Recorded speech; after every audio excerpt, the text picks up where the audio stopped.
Former Cabinet Secretary Moses Kuria, together with Raila Amolo Odinga and Raila Odinga's son, have held a meeting that has seen a lot of Kenyans speaking about it on social media. Now, the former Cabinet Secretary Moses Kuria has, as of today, been spotted with the Azimio la Umoja One Kenya Coalition Alliance leader Raila Odinga, together with Raila Jr. while in a meeting. The discussion areas that these people went ahead to discuss is what I want to tackle with you. It will be a rough ride for President William Ruto come the year 2027. Let me tell you, the greatest mistake this man made in the Mount Kenya region is to take out Moses Kuria from his government and displace Moses Kuria. Why so? Why so? You don't make an enemy of the person that knows you inside out, a person that has the tools that might destroy you. You don't do that. Are you getting me? President William Ruto, here, he did himself the worst thing in his political career if he deserves the support of the people of the Mount Kenya region. You know, the Gachagua and Moses Kuria shenanigans was a thing for the Mount Kenya region. Ruto shouldn't have been involved. Ruto should have stayed aside. Ruto should have left Gachagua and Moses Kuria to deal with themselves with the shenanigans and whatever was going on between them. But Ruto took it upon himself to fire Moses Kuria. And not only Moses Kuria, even that guy is not a professor, that madman from Meru for agriculture, Mithika Lentori. Those were two people in Ruto's government that knows Ruto. Are you getting the point that I'm coming from?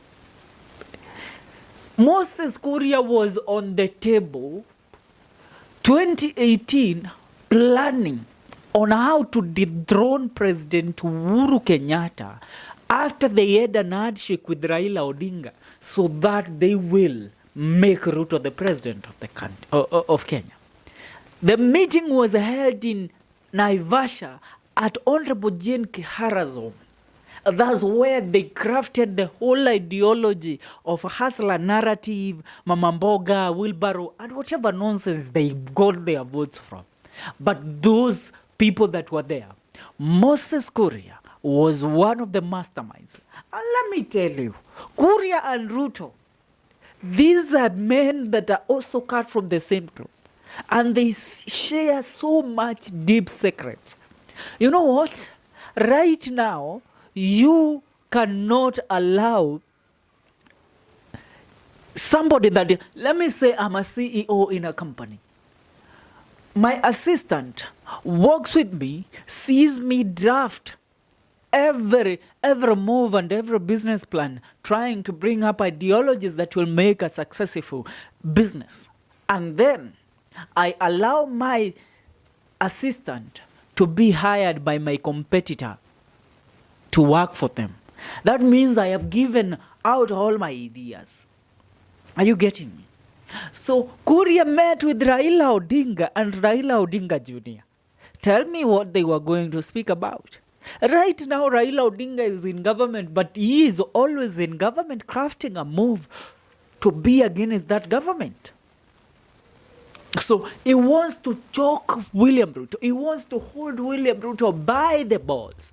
He wants to make William Ruto feel the heat.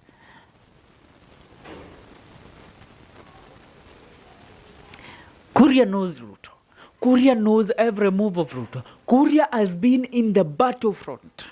You know what? He has been on the front line in the battle defending President William Ruto.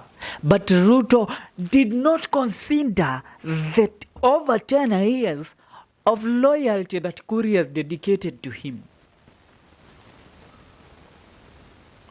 He fired him. because of the differences that Gachagua and Moses Kuria have had. Ruto became the determining factor that mmoja ndiye atakuwa kwa serikali, mwingine anaenda zake home. Na mwenye walisema aende home ni nani? Moses Kuria.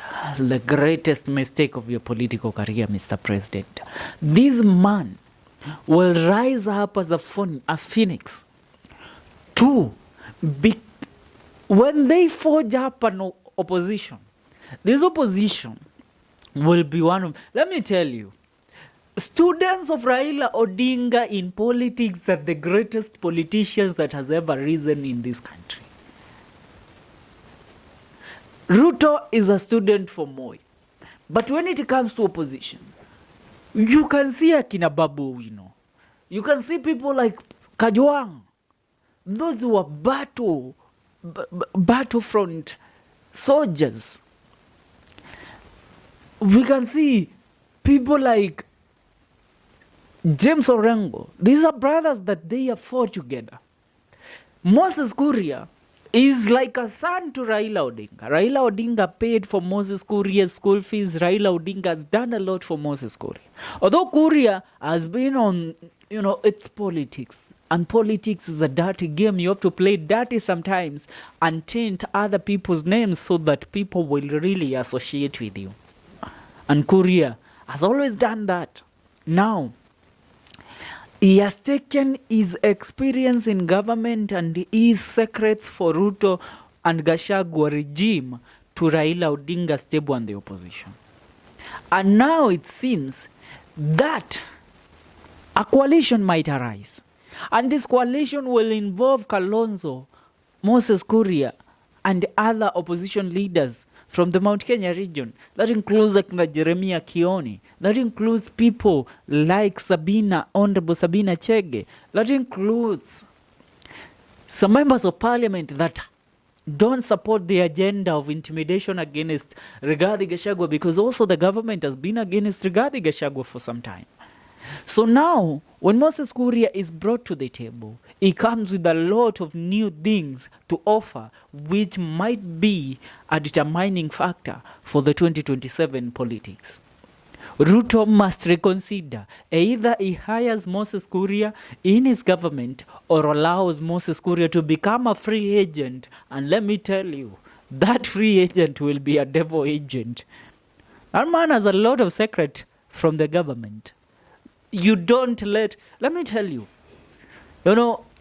even when an intelligence service officer is removed from service, they serve outside the service. When they are taken out of service, they stay guarded by the government, because they can be abducted and taken into captivity anytime. And the government that has taken them can use any means to extract information from them, which they might use against the said government that this agent was working for before. So, Moses Kuria, let's say, is like an agent who has been working for Kenya. Now, Kenya has refused to pay him. He decides to sell his secret to Tanzania. That's how it works. That's the whole thing. So it's upon William Ruto to decide, you know what? I'm ready to take on Kuria. I'm ready to take on a new opposition that will rise. And the opposition has a lot of support from the Generation Z movement. A revolution that has been forged out of words and social media. And when you call them to action, they welcome. That's what is happening. I believe that Moses Kuria right now is working with Raila Odinga, and together they have plans that will affect Ruto's government and also make Gachagua a non-determining factor in the Mount Kenya region when it comes to the 2027 politics. If they do so, then they will have to sit down and craft a move on who to crown as the Mount Kenya kingpin in politics. That's what's up. Make sure una subscribe hapa ndani ya Celeb Corner KE. Tuungane katika video zetu zijazo wadau.